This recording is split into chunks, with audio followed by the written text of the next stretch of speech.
ఇంకా గోవాలో ఎన్ని దేవాలయాలు మట్టిపాలు అయ్యాయో మీకు మచ్చుకకి కొన్ని చెబుతాను. Alexander Henn, professor at Arizona State University, Hindu Catholic encounters in Goa అన్న పుస్తకంలో Portuguese Christians systematically destroyed all Hindu temples, shrines and images. ఎన్నో దేవాలయాల్ని పగలుగొట్టి వాటి మీద చర్చెస్ కట్టారు.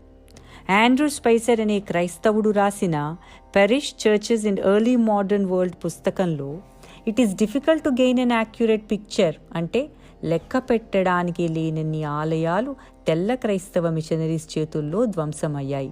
ఒక్క 1566-67 సంవత్సరంలో, అంటే ఒకే ఒక్క సంవత్సరంలో 300 ఆలయాలు నార్త్ గోవాలోను, మరొక 300 ఆలయాలు గోవాకి దగ్గరగా ఉన్న ఫ్రాంకా పెల్నే అనే జాగాలోని నేలమట్టం అయ్యాయి. సెయింట్